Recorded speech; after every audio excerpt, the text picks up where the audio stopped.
dua bulan yang lalu, saya dapat kabar pada suatu sore itu, 2 bulan yang lalu, tiba-tiba saya ditelepon sama kakak saya, bilang ini kenapa ya? Oh, mama nggak bisa jalan gitu, jalannya terhuyung-huyung kayak begitu kan. Loh, kenapa? Aku bilang gitu, nggak tahu, tiba-tiba seperti itu gitu kan. Coba suruh duduk dulu, suruh tenang gitu. Nggak tahu ditanyain apa-apa juga nggak mau ngomong mama. Ternyata mau ngomong tapi nggak bisa ngomong. Mama saya itu disuruh minum gitu, minum mah minum gitu. Waktu dikasih minum, nggak bisa minum juga, airnya tumpah-tumpah gitu. Jadi kaget nih, wah ini jangan-jangan gitu kan. Wah ini jangan-jangan something wrong dengan pembuluh darahnya. Kemudian saya bilang sama kakakku, sebaiknya segera telepon ke rumah sakit, cari ambulan, cari tahu ini kayaknya mama ada sesuatu nih di pembuluh darahnya gitu. Ambulan itu datang 3 orang gitu kan, dicek ini, wah kayaknya mamanya stroke katanya gitu kan. Oke lah segera coba dibawa ke ICU lah gitu kan, dilakukan pengetesan atau diagnosa lebih jauh begitu kan. Keesokan pagi akhirnya mama didiamkan aja begitu ICU itu. Besok paginya baru kemudian keluar itu beberapa hasil gitu ya. Dilakukan MRI apa segala kayak gitu. Tahu ternyata di pembuluh darah otaknya ini terjadi penyumbatan. Tepatnya sih kata dokternya penggumpalan darah gitu kan.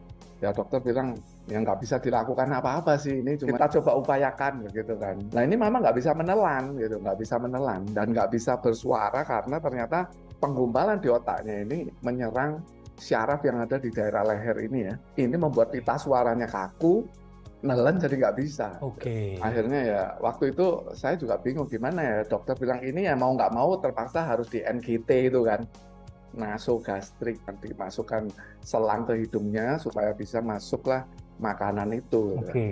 Ternyata ya mama nggak bisa ngomong gitu, nggak bisa ngomong, badannya lemes, ngelihat saya juga cuman gitu aja gitu kan. Karena ya dokternya juga bilang ya ini hanya bisa dikasih perawatan gitu aja sih, obatnya juga nggak bisa, itu mau tindakan apa kalau di otak juga udah tahu tua, nggak bisa ngapa-ngapain gitu kan. Nggak, kita belum mengenal lingsu ya, belum mengenal apa-apa, jadi kita tetap berupaya supaya dokternya, dok berikan perawatan terbaik buat mama ini gimana gitu kan. Dan ternyata setelah dites lagi, jantungnya mama itu juga lemah ternyata.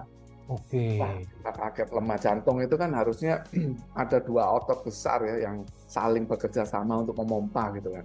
Ternyata yang bagian salah satu sisinya ini udah nggak berfungsi yang ini cuma satu aja begini. Wah, jadi kerjanya jadi dokter bilang, nah ini sebenarnya asal muasalnya. Memompa darahnya ini lemah, otomatis distribusi darah ke seluruh tubuh itu nggak karu-karuan. Akhirnya terjadilah penggumpalan di otak itu, begitu dokternya ngomong. Yang itu kan kakak saya bilang, ini kalau harus disonde dok, bisa berapa lama dok? Wah dokter, kalau itu yang bisa jawab cuma yang di atas. Kalau mau hari ini ya hari ini dilepas ya bisa, bilang gitu. Tapi kalau ya bisa seumur hidup. Selangnya harus diganti 2 minggu sekali. Sampai akhirnya lah, singkat cerita setelah dirawat hampir 2 minggu, dokternya udah bilang, udah sebaiknya mama rawat jalan aja lah gitu kan, dibawa pulang karena usianya yang udah training bagaimana kayak gitu. Ya oke lah, akhirnya dibawa pulang. Setelah dibawa pulang sekian saat, wah kalau urusan pembuluh darah harusnya kasih angkung gitu. Kamu cari angkung aja, bilang sama kakakku, cari angkung gitu kan, ke Sinsay gitu. Nah waktu mau beli angkung, untungnya Sinsanya itu tanya gitu, tensi mamamu berapa? Wah tensinya memang nggak tinggi, hanya di kisaran 80, bawahnya itu bisa 50, kadang 50 ke bawah gitu kan. Wah Sinsanya kaget, oh itu mah rendah banget, saya nggak berani kasih angkung kalau tensinya segitu. Karena angkung ini obat keras dia bilang gitu, termasuk kategorinya. Ya udahlah kita pasrah aja deh gitu, sampai suatu hari, wah ini ada lince katanya gitu kan, ini juga pengobatan herbal, alternatif gitu kan. Oh coba-coba kita tanya deh gitu, kita wah Lingze nih kebetulan, ya aku baca gitu, aku pelajarin gitu, apa sih Lingze ini? Oh dari pabrik Shuanghe, oh Shuanghe di Taiwan ini. Wah perusahaannya gede juga ya, cukup bonafit, dia punya budidaya, punya lab apa segala, udah 35 tahun gitu kan. Ya ternyata Lingze ini satu sifatnya itu tidak toksik, ya tidak apa-apa gitu dikonsumsi untuk long term gitu kayaknya. Aku baca juga kan literaturnya, wah disebutnya ini Xianchao. Itu kurang lebih kayak tanaman dewa gitu kan ya. Cuma kalau sudah buntu kita hanya bisa bertekuk lutut dan memohon sama yang di Berdoa atas ya. kan gitu Pak Ari ya. Ini Iya. kira-kira ada formula apa? Dikasihlah formula. Nah, formulanya ini saya kasih nih gambarnya di atas. Kelihatan nggak? YK2, Oke. YKB apa pollen nih ya. Tiga formula Oke. ini. Mama dikasih deh itu. Gimana dong itu? Ya udah Nah, disuapin aja pelan-pelan pakai air hangat coba gitu kan. Kita coba disuapin gitu ya. Itu ternyata setelah 3 hari tiba-tiba bisa duduk sendiri gitu dari posisi tidur gitu. Duduk sendiri tanpa bantuan kan padahal sudah tahu sendiri ya sakit kayak begitu lemes apa udah apa-apa pokoknya mau apa buang air kecil buang air besar ya udah di tempat tidur aja karena udah dikasih pampers gede. Sana tiba-tiba suatu hari lo kok udah bisa duduk gitu, lo kok duduk itu sampai suatu berapa hari kemudian ya waktu di luar pengawasannya siapa-siapa tiba-tiba itu sondenya itu ditarik loh sendiri. selangnya itu ya. Ditarik sendiri sama mamaku, ditarik gitu kan sampai kaget semua gitu kan loh sondenya kok nggak ada. Wah sempet chaos sejenak lah waktu itu gimana sih. Nah ternyata kayaknya mama itu mau ngomong kayaknya saya udah bisa nelen gitu loh capek pakai ini capek pakai ginian ini gitu jadi dia udah capek dilepas minum air sendiri.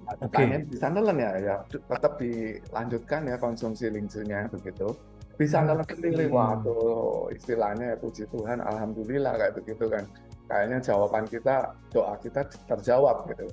Mama dikasih tahu gitu kan Ma tahu nggak kenapa mama bisa berdiri gara-gara minum ini Ma dikasihnya itu kasih lincu gitu kan. Oh lincu aku tahu banget lincu memang bagus tuh sejak dikasih tahu ini mama habis dikasih lincu itu setiap hari tanpa disuruh dia langsung minta itu lincunya dibukain buat dia gitu pokoknya dia mau minum lincu karena dia merasa aku punya tenaga gitu.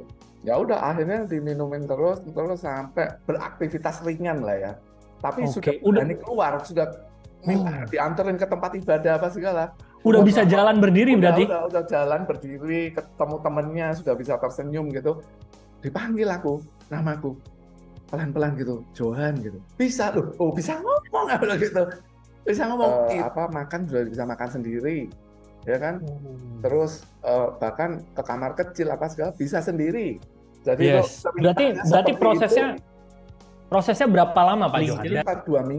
Sekitar 2 minggu doang loh. Sampai akhirnya mama itu bisa melakukan aktivitas itu 2 mingguan.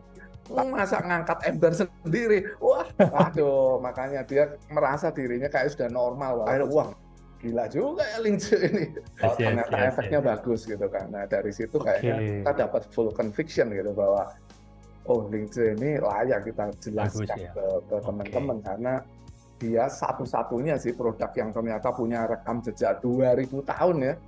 Wah, ini rekam jejak yang panjang. Kurang lebih panjang ya 20 generasi kayak begitu hitungannya. Wah panjang banget itu kalau rekam jejak begitu secara budayanya Chinese apa segala itu ternyata di setiap hasil sastra lukisan-lukisan di kerajaan apa segala selalu ada gambarnya Ganoderma kan.